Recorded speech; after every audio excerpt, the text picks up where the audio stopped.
after I, graduated college and kind of did my thing, and I was working full time at a telecommunications company. My mom was steady kind of pushing me, saying, "Hey, you should try this real estate thing." And I was doing side hustles as well. I was selling CDs, I was selling cologne, I had booths at the flea market, I was selling light up belt buckles. I was doing all kinds of. So were you showing up at the gas stations, popping the trunk open, and say, "Hey, my man, let me talk to you."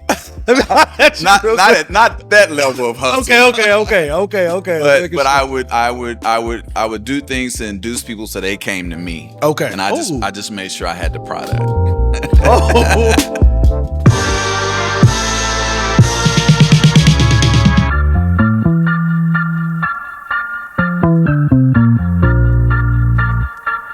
I don't know if you ever thought about doing what you're doing today with real estate and with having your own vodka and having your own gym. Like, I don't know if you grew up saying, "Hey, this is what I want to do." Has that always been something you wanted to do? And how did you get into, let's start with real estate. Yeah, so my origins are from a small town in Arkansas called Parkdale, Southeast Arkansas. I like to say it's about 2.5 hours south of Pine Bluff, Arkansas. Most people know where Pine Bluff is, which is about probably 45 minutes from Little Rock. Arkansas. Okay, yeah. So that's where I'm from. That's where my family is from. So small town, rural area. And that's where I grew up as a kid. Mm-hmm. And my family began to migrate to Oklahoma City when I was about 10. Okay. My grandmother came first, and she kind of put her footprint here in Oklahoma City. And I would come up during the summertime and visit her, and had a great time. And so that was my first introduction to Oklahoma City. And then obviously, I would go back home and with my mom and my dad.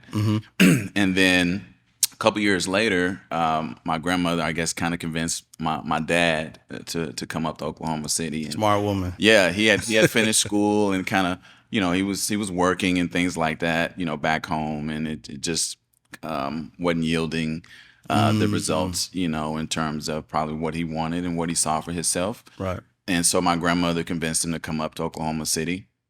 And so he rode his motorcycle, actually. Wow. From Parkdale, Arkansas, up to Oklahoma City to stay with my grandmother for a little while. And he got a job at Walmart as a stockman. Okay. And that's where it started for him. So he was working in Walmart for about 6 months. And then he came back and got my mom and my mom and my little brother. And so we moved to Oklahoma City. I think I was about 12 at the time. Okay. So that's how I got here. Yeah. So, humble beginnings, coming from a small town. I'm sure you can understand, just everybody knows everybody. We only had 3 streets. Wow. So it was, the typical, village raising the kids, and so that's where it started for me. And then obviously when I got to the city, it was a culture shock, because, the school I went to was predominantly Caucasian, and, we kind of, my race stood out to me. And so it was a little bit of adjustment. Actually, it was a big adjustment. Really? Yeah. But not necessarily in a bad way, just trying to figure things out and how to navigate. Yeah.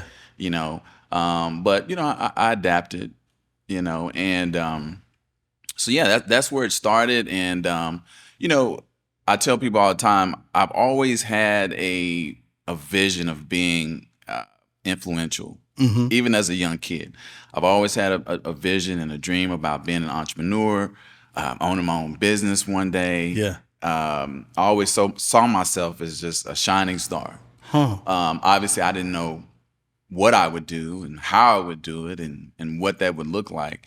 But, God put that in me at a very, very young age. Wow. And that's that's interesting because from what your dad did as far as work, did he own anything of his own, or so where did that come from that sparked that inside of you? Honestly, the entrepreneurial side, the business side, that all came from my mom. Oh, wow. So so my mom is actually the brains of the family. Okay. So she got her education, bachelor's degree. She got a graduate degree. She had a master's. She actually worked when we moved to Oklahoma. She worked at Tinker Air Force Base, where she eventually retired. But during the time while she was working, she always had little side businesses. Okay. You know, she was a realtor. My mom was a realtor, so she did that on the side. That's where it came from. And she was the one that actually encouraged me to get into real estate.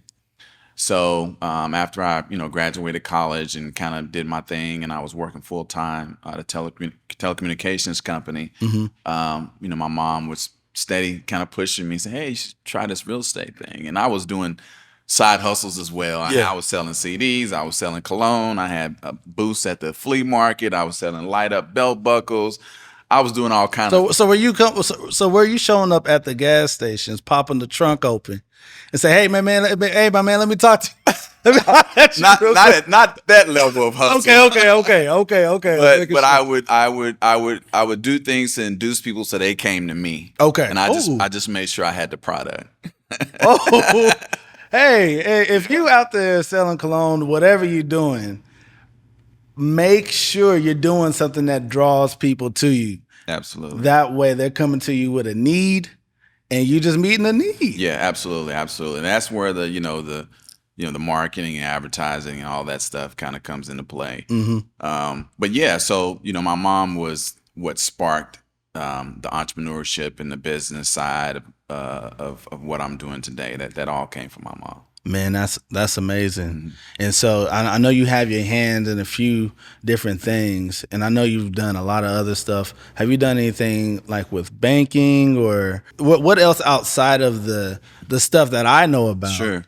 That you have done as well? Yeah, so I'm actually in the banking business as well. So Okay. I was fortunate about 5 years ago actually. I was fortunate to be presented with opportunity to become a shareholder in a bank here in Oklahoma City. And so that was a tremendous blessing. The name of the bank is called Core Bank. Core Bank.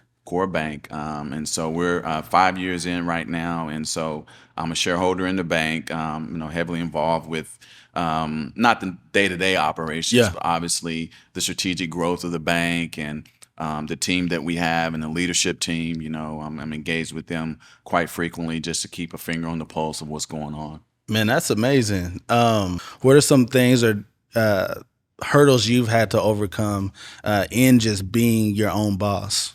Yeah, so entrepreneurship is really all about risk, and I've always been wired with a high risk tolerance. Oh, and there's been obviously times in business where that has benefited me, and there have been other times in my life where it didn't work out too favorably. okay.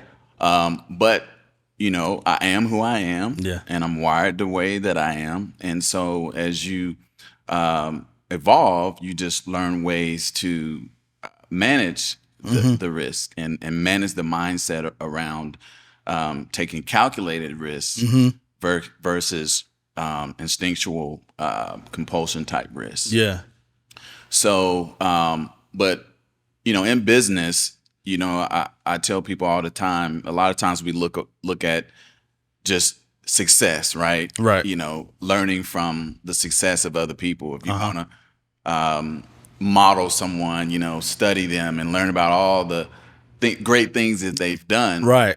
I always say it's more important to look at the failures. Ooh. That's what you should study, the failures. Yeah. Because anyone that is successful that tells you that they arrived at this successful place without failing, they're lying to you. You absolutely cannot have success without failure. It is a key ingredient, and it's the number one ingredient. And it shouldn't be looked at in a bad way, right? Because what failure does is it teaches you, right? And it gives you wisdom that you can't learn in school. I went to school. I have 3 degrees. I have a bachelor's. I have a master's in business education, and I have, real estate graduate degree, and that's great. I'm a big proponent of education, but Of course. most of the education that has played a role in my success in business has come through my failures as an entrepreneur. And so I failed often. I started young and I started early, and I failed early. And it wasn't catastrophic failure. It was, okay, well, that's not the right way to do that. Right. So let me try something different. Right. You figured out some ways that didn't work. Yeah. Figured out all the ways it didn't work.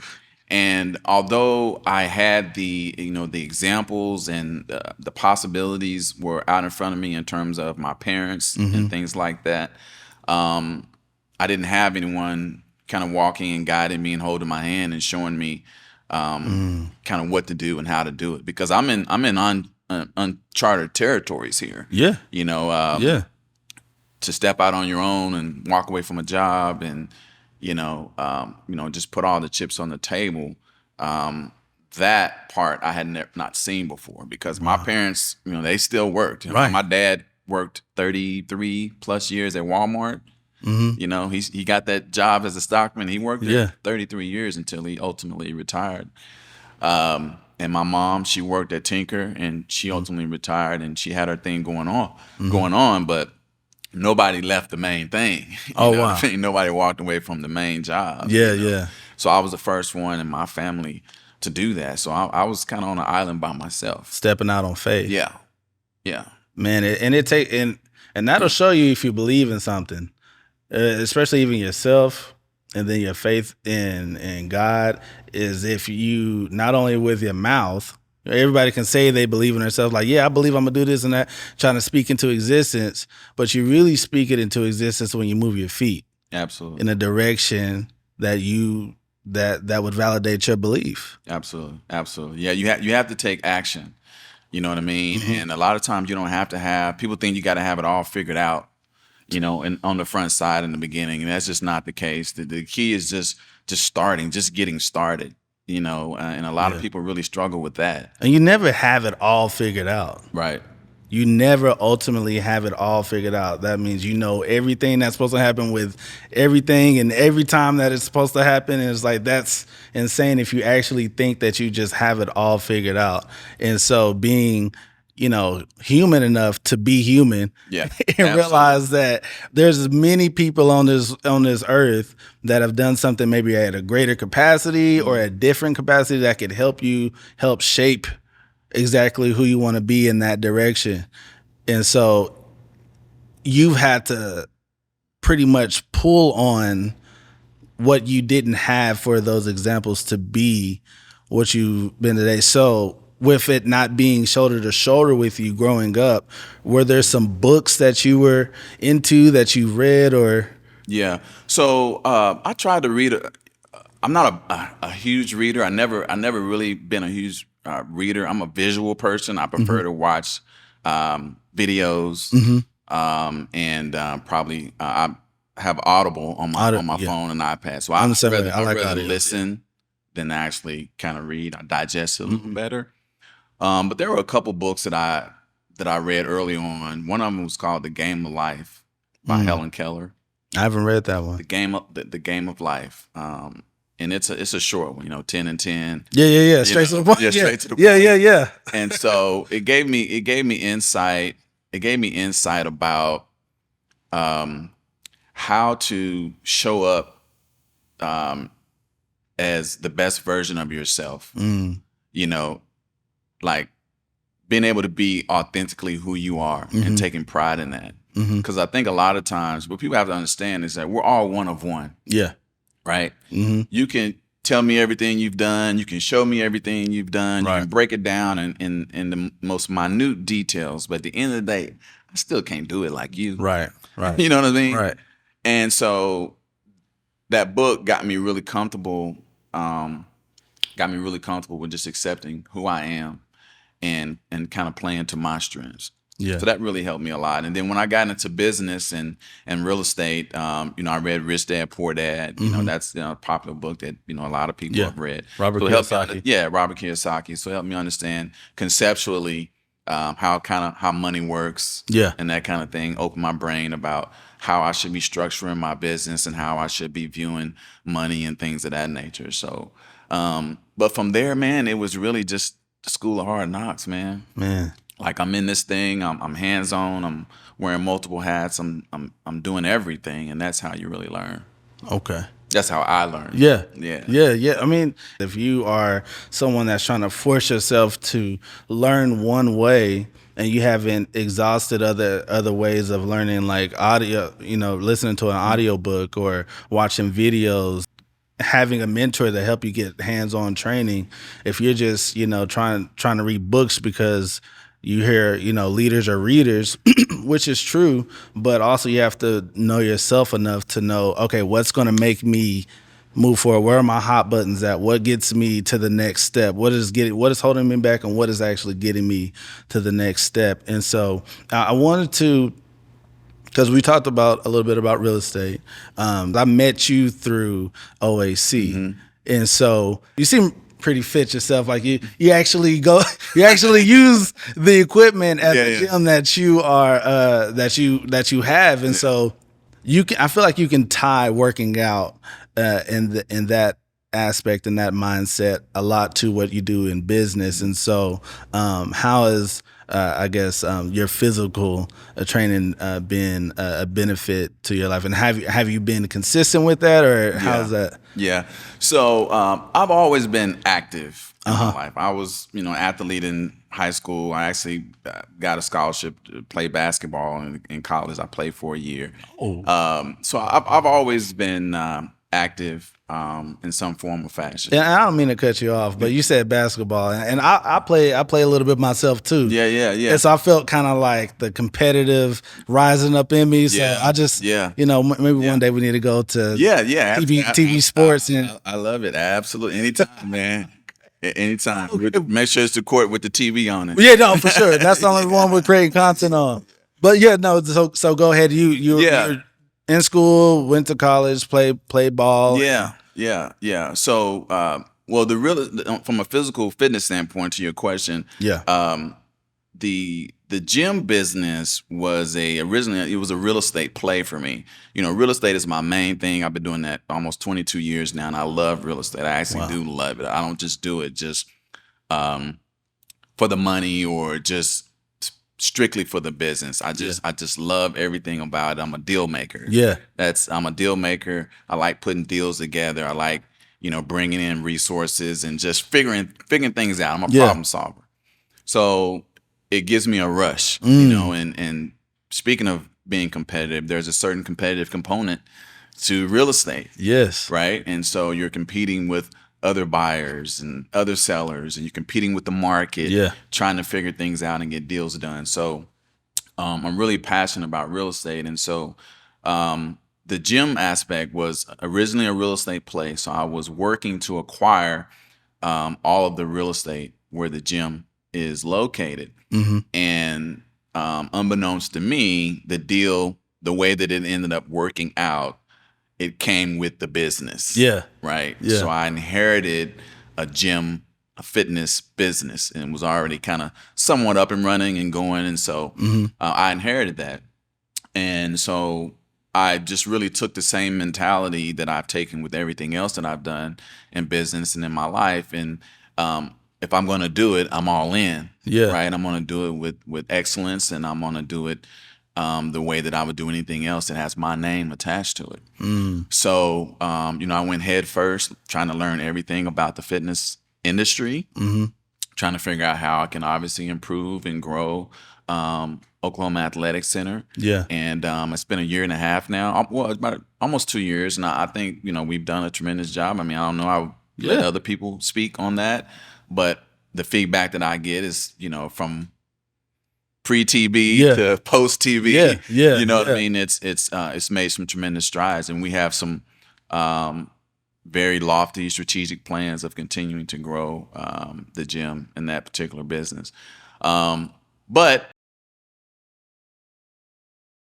for me personally, I try to work out at least 3 days a week, and it's not always at the gym because now the gym is kind of like going to work. Gotcha. Yeah. You know what I mean? So it's a different mentality, you know. So if I'm not, every now and then I'll get some sessions in at the gym, but you know, I have a little small gym at my house, and so I'll work out there. But I try to get it in at least 3 days a week. That's good. Yeah, that's good, man. I could definitely do a lot better. So you're gonna start seeing me a little bit more at the gym. Yeah. There was a time though when I was pretty consistent, but you know, sometimes you kind of fall off, drop the ball a little bit, and you got to get back into that motion. It's tough, man. It's tough, and everybody struggles in this area. I mean, you know how it is. You see people that they got that rush, you know, like now, you know, it's February, beginning of the year, gym is packed. You know, everybody's just getting it in, and then you know, once the summer hits, you know, where was them goals? What about them goals? Yeah, man. And one of the things you mentioned, the deal making aspect of it that you really enjoy. Have there been some deals that you've made with yourself to help you actually do what you said you're going to do? Yeah, I mean, I've made a lot of commitments and a lot of deals with myself. One of them is, you know, I've always said that I'm never going to quit. No matter how tough it gets, no matter how rough it gets, no matter what the obstacles are in front of me, I'm not going to give up on myself. Because if I do, then I just literally just washed away all of the dreams, all of the hard work, and everything that I put into this thing of life. Yeah. And so that was the number one commitment, because, you know, most of us, we like to see where we're going. Yeah. You know, we like to see. We like to have it figured out. Yeah. What's coming up next for me? You know what I mean? What does life look like for me in 5 years, 10 years, whatever? We want to see what that looks like. Well, the challenge is, you know, God's not going to show you you know what I mean? Because if he showed you what it looked like, he'd have to show you what you're going to have to go through to get there. Right? And so if he showed you what you were going to have to go through, most people would give up. Oh, for sure. You know what I mean? And so that is the challenge, you know, and that's why I think you have to have a certain level of faith with this thing too, with not just business, but life, anything that you're doing, because if not, it's so easy to quit and give up, man, because the answers that you're looking for is just not there. And that's why they call it a journey, you know, and not a destination. It's a journey. You're on this journey. And so every day, you can't go chasing results every day. You see what I'm saying? Yeah. Because now you get the results. Now what? Is it over? Right. Are you done? Mission accomplished? Right. Like, what's next? You know what I mean? So it's really about finding other ways to be fulfilled every day. So for me, it's like, even when the days don't go the way I planned it, or if there's some setbacks or some failures, I'm like, it's still a good day, because there's some things that I needed to learn that day that I'm going to need when I ultimately get to where I'm going. Yeah. You see what I'm saying? Yeah. And so it's like, okay, I just got another tool for my tool belt today. Yeah. And I take it and I absorb it and I put it up and I pull it back out when I need it. Along the journey. Yeah. And so there's never been a time thus far that I've gone through something and I can look back and say, well, I never used that experience again in life. I've always had to use it again. It always came up, you know, really in strange times. It's like, well, damn, I'm in a tough situation. I'm in a bind, or I'm in a situation where I got to figure out a problem. Yeah. And I reference back to that situation. Okay, boom. This is what this lesson or this experience was for. Yeah. I can apply it to this journey, this never-ending journey, and that's when it can become even fun whenever you reach another obstacle. Yeah. When you reach another roadblock. Okay, so I'm not going to get emotionally frustrated. I'm going to look at this as an opportunity to learn something that I may need along the way. And that's why I tell people you can't skip steps. You're cheating yourself if you do. Yeah, I mean, you know, a lot of people, you know, come to me for advice, and you know, I've done some mentorship and things like that along the way, and everyone thinks it's just a secret sauce. You know what I mean? It's like, man, let me get with TB and figure out. You know what I mean? Right. What's the secret here? What's the key? You know what I mean? Because I know it's got to be something. Surely he didn't do this. He didn't do that. He didn't do this. He didn't do that. Would? You know, who would go through all that? Yeah. You know what I mean? So it's just really it's really funny. Just the mindset that people can really look, because they just see the finished product. Yeah. You know what the I mean? highlight. Behind the scenes, man, if they only knew. If they only knew. If they only knew. You know what I mean? But I take pride in behind the stuff that I do in the background, because I know that it's needed. And I know I'm not cheating myself. And I know that wherever I'm going, however I get there, when I arrive, it's because I deserve it. Yeah. You see what I'm saying? Yeah. And that's another thing that comes with success too. You have to give yourself permission to receive what you've earned. And a lot of times people get in a situation where you may be surrounded by people that's not on your level. Yeah. Or that may not have reached a certain status, maybe where you are. And so they look at you in a different type of way. You know what I mean? Yeah. And so now you're in a situation where, okay, well, do I downplay my success? Do I got to bring it down to make them feel comfortable? Right. Do I tone it down just so I can fit in this environment, and so I can kind of feel comfortable too, you know, just so they can be comfortable. So there's none of that tension in the, you see what I'm saying? Yeah. But that's a problem, because you can't be the one coming down. Yeah. Right? They need to come up. You see what I'm saying? You got to come up. Because once you coming down, you're losing, like, you know? I can't help you up if I have to come down. Yeah. For one, so you know it's possible. Right. And then you also know me, so I can meet you where you're at mentally and reach down and give you a hand up instead of a hand out. Absolutely. And when you are around sick people, you're going to get sick. And if you're around successful people, there's something, whether it's network, resources, mindset, mentorship, that you're going to get to gain understanding on maybe some areas where you need to adjust and tweak. You go through it, you make the adjustments and relaunch. When people come to you and get the mentorship and say, hey, there's no way he's doing X, Y, and Z. And it's like, and when they realize how simple it is, as simple as discipline, the everyday things that you're doing over time. Okay, you have this goal. How can you work backwards to see the simplest, the most simplistic thing that you can do, which might be speaking over your day, or gratitude, being thankful, or making one extra call, or taking one extra step towards actually writing out the vision, writing out the plan to say, okay, I'm going to follow this plan and this roadmap to success, regardless of how I feel, regardless of who says no, regardless of who says yes. Yeah. Whether they believe in me, whether they not, I'm still going to apply these success principles that bleed into every aspect of my life. Yeah. And you've done that because you're able to not only do real estate, and also being able to through real estate, maneuver into athletics. You've even started. Yeah, well, it's TB Spirits, TB Distillery, and we have 2 premium vodkas on the market right now: Success Vodka and Success Vodka Peach. Yeah. Okay. Yeah. I didn't know there was a Success Vodka Peach. Yeah, when did that one come out? We can introduce it to you right now. Oh yeah, bring them in. So yeah, man, you know, is my camera right here? This is Peach. Yeah, this one. Yeah, that's the piece right there, man. Yeah. So that's your bottle. You can take that. Okay, this is me. That's you. That's all you. I appreciate it. Yeah, for sure. I'm gonna set this right here. Yeah, we're gonna put them both right there. A little product placement. Yeah. Right there. That's good. A little. Yeah, premium vodka, man. 6 times distilled, gluten free.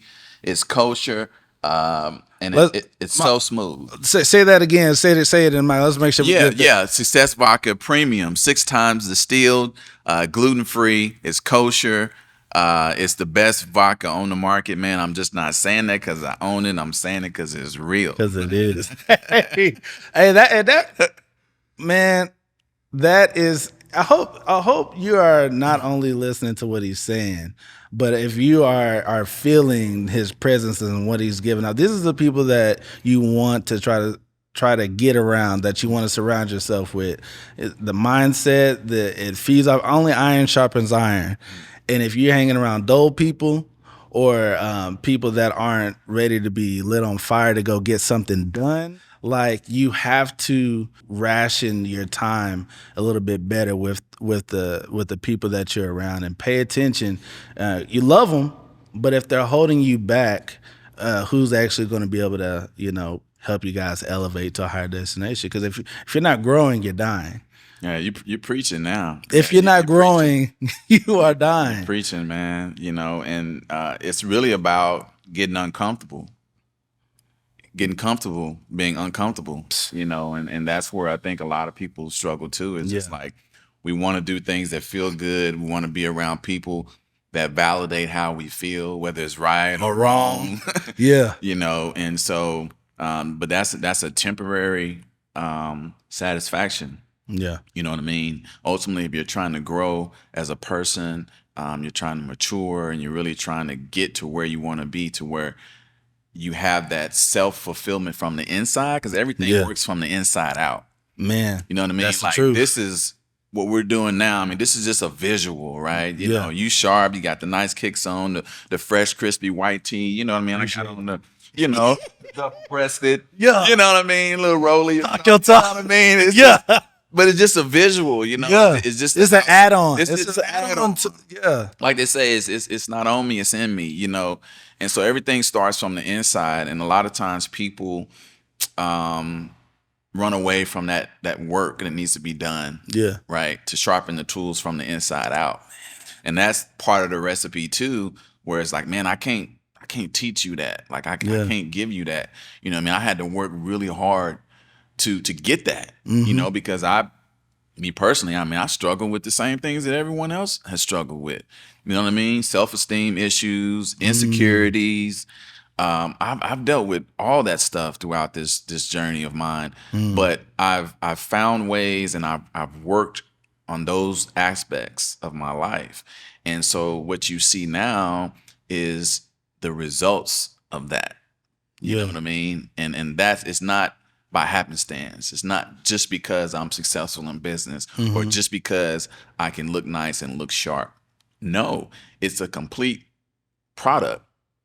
You know what I mean? Yeah. Which started from internal work. Yeah. You see what I'm saying? Yeah. And so, I think it's just, people need to understand there's multiple components to really shaping and forming and creating the mindset that you need to become the person that you want to be. Man. The mindset that you need to become the person that you want to be, because it starts in the mind. Absolutely. Everything that you're doing starts in your mind first. You cannot take a step without your mind working on the inside to make your body, your muscles move in that direction. And since we can't see it, people don't usually want to work on that. Well, they can't see it, but other people can see it. Oh, for sure. From the inside out. Like, because what's inside of you comes out. Comes out in just some like way. I always say, what's on the heart is going to come out the mouth. You see what I'm saying? Yeah. So you might think that you're wearing a disguise, but when you're around people that have done that work, right? Yeah. It's easily to see it, to spot it. Yeah. Like, hey. It's easy. Like, man, something's off about that guy. You still struggling with something. Yeah. It's something that's not right. Yeah. You know what I mean? Yeah. And it's subtle things. And so, well, I guess we call them red flags, right? Right. Red flags. Those are alert. It's a red flag about flags, you. But you have to be able to, almost have to have some experiences and really have a trained eye. You know what I mean? I would even admit, for me, it was a time where I could not see the red flags. Everybody was A1 with me from day one. I treat everybody the same, you know what I mean? Yeah. And the warning signs were there, yeah. And I couldn't see it. And it was, it was relationships, business. It was the same issues. You know what I mean? It's like, man, like, how did I not see that? Like, what made me do that? Why was I so easily drawn into that? Yeah. Right. Yeah. And so it puts you in a situation where now I have to do some self-reflection. I got to do some work. You know, I got to get some therapy to kind of see what my origin was, right? That led me to these type of feelings in this situation to where I'm attracted to something that's really not healthy for me. Yeah. Yeah. You see what I'm saying? So those are the things that I'm talking about when I talk about the inner work. Yeah. Like, you really have to get to a point where you can really understand who you are and where you come from and how, and really who you are. Like, even as from a little kid to now. Yeah. Like, all that stuff is tracked. Yeah, all that stuff is history. It shapes your mindset and your mentality. Yeah. And it ultimately shapes your decisions, right? Because at the end of the day, there's an old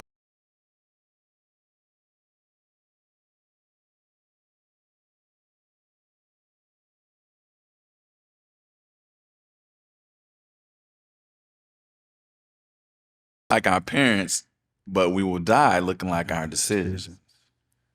Yeah. So ultimately it really, everything comes down to a decision that we make in life, man.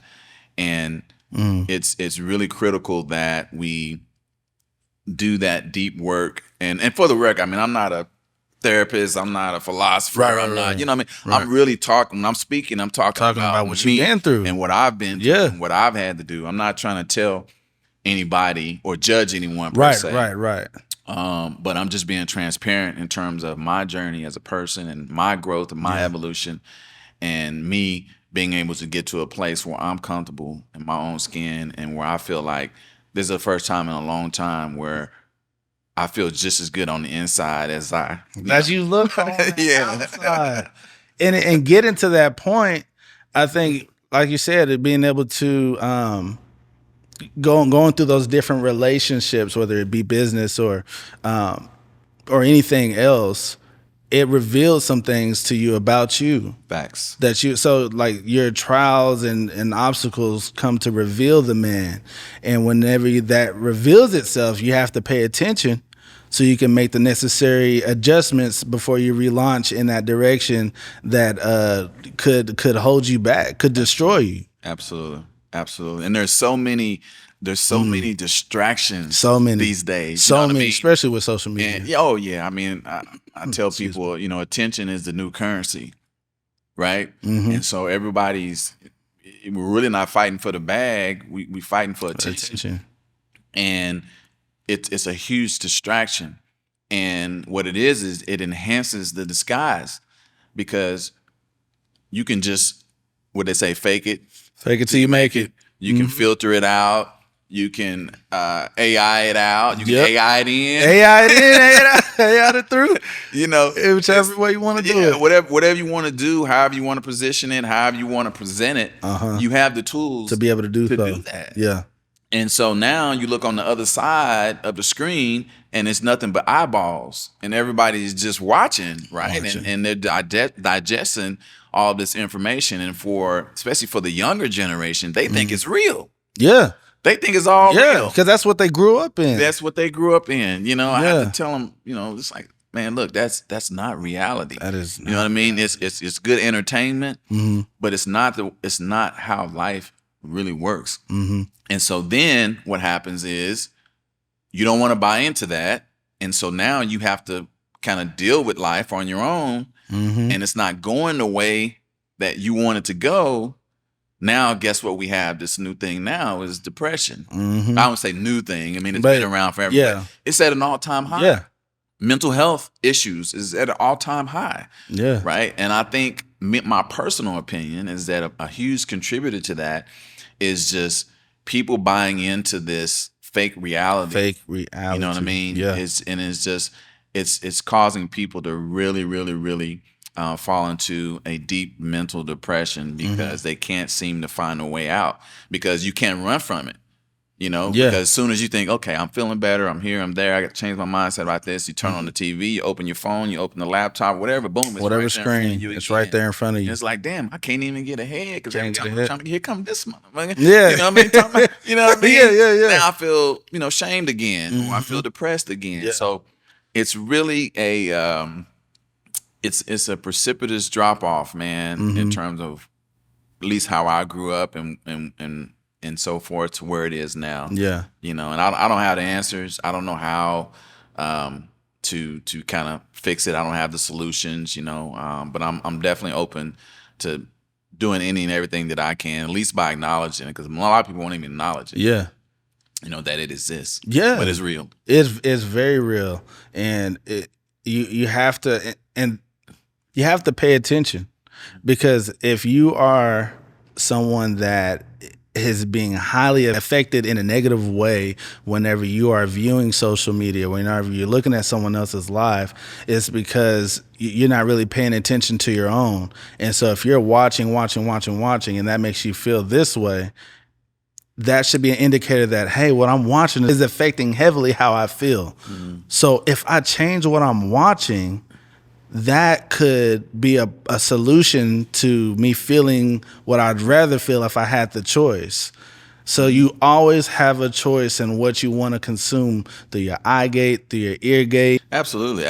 And you have to be able to, because you'll never be able to get 100%, free from it, but you have to develop some filters, right? And the way that you do that is, again, I keep going back to doing that internal work. Yeah. Because really it's just about you, like, because comparison is a thief of joy. Yeah. And so if you can get to this space where it's like, man, I'm comfortable with who I am. I'm comfortable with where I'm at, and the lifestyle that I live, and the money that I make, and the person that I'm with, and my life is built for me. Yeah. And I'm happy with that. If you can get to that space, then it becomes a lot easier, because no matter what anybody else is doing, I mean, that don't apply to me. Yeah. You know what I mean? That doesn't, however Stu is living, that does not affect how TB is living. Right. You see what I'm saying? Or what Stu is doing, it don't affect me. Yeah. So I can digest that, I can look at it, I can laugh if it's funny, and I can, I can be sad if it's something sad. Yeah. But then I gotta, I'll get back to me. Yeah. Yeah, you gotta get back to you, man. And so all this knowledge that you have now from your experiences, whether it be through audio, visual, whether you are actually going through it yourself, whether you use wisdom from someone else's failures or their experiences, if you could go back, and I think we'll probably end with this, if you can go back and talk to the 16-year-old Toby Brown, if you could give him some advice, what would you say to him to help him get over whatever he was going through at that time that he would need to know? Yeah, I think, man, I would tell him simple things like, beauty comes, beauty goes, but the love should always flow. So in my younger years, I really struggled with identifying what love really meant. So, for example, I felt loved from my family. Like, my parents did a wonderful job of providing for me, making sure I had all the things that I needed. I never missed a meal, providing me with opportunities that they didn't have. They did a tremendous job of, you're supposed to, the next generation is supposed to be better than what. Yeah, live off of your shoulders, your ceiling. Yeah, but I never really understood what love really kind of meant. Like, I was the first person, I think, in my family to actually say I love you, and I was like 30. Right? Yeah. And I don't mean that in a bad way, but it's real, Just like we just didn't go around hugging and kissing and I love you and have a great day and all that type of stuff. Yeah, showed it differently. You showed it differently. But it took me a while to figure out what that the difference between the two, right? And what it ultimately meant. But so in my teenage years, I struggled because, now I'm dating and things like that. And I'm trying to identify, well, what does love really mean? Like, well, even if you say I love you, well, what does that mean? Like, we don't say that in my house. Yeah. You know what I mean? Yeah. So should I be drawn to that? Should I run from that? Right? Because it looks different to me than what I'm used to. Yeah. So I really struggled with that. And so I went down multiple avenues of gravitating towards, okay, love is an external thing. You know what I mean? And so it's like, okay, well, if you don't look the part, if you don't look like you, then that's not real love. Yeah. Just to find out that you could look. Yeah. But you could cut and have sharp with the knife too. Yeah. You know what I mean? And so I experienced that. And so it's like, okay, wow, like, man, I'm really struggling with this thing, trying to identify what's real and what's not. So I think I would tell my younger self, I would just speak about the simple ingredients, that the basic things of how you should be treated, right? Like a person should be kind. A person should have a certain level of integrity about themselves, and a person should always lead with courtesy. And if those things are missing, then that's probably not a good situation for you. Right. And it's not just like relationships, but it's everything, people in general. So because I struggled with that, I found myself in just a lot of compromising situations around a lot of people that I shouldn't be around, doing things I probably shouldn't be doing, because I'm searching. I'm trying to figure it out. You're trying to figure it out. You know what I mean? Never had it like that. I before. never had it like that. Yeah. And so having to go through that and go through those experiences, and a lot of them were painful, and a lot of them led to some bad situations. But like I told you before, I've always been able to pull it forward and use it. Yeah. You see what I'm saying? Yeah. So it wasn't wasted. Yeah. So I think I would tell my younger self, like, look, dude, you're loved, you're worthy of being loved, and you can give love too as well. And here's what it looks like, and here's how you do it. Because I think it would have helped shape me in being a better giver of love as well early on. Because you can't give what you don't have. You see what I'm saying? And I think had I had those tools early on, I would have been able to not only receive it, but give it much earlier as well. But, you learn, you grow. And as they say, we can't change the past, because, if you go back and change one thing, then it disrupts the whole timeline. Yeah. I might not even be sitting here with you. If I go back and change just one thing. One little thing. Yeah. So that also can make you very grateful for every experience that you had. Most definitely. Absolutely. You have to embrace everything. Like I said, even the failures, you have to embrace it, because it helped mold and shape you into the person that you are. And you have to be proud of that. As long as you have the intention of using it and moving forward in a positive way and making a positive impact. Yeah. See, that's my thing. I'm all about just like making a positive impact, man. Like using that to impact everything around you. Yeah.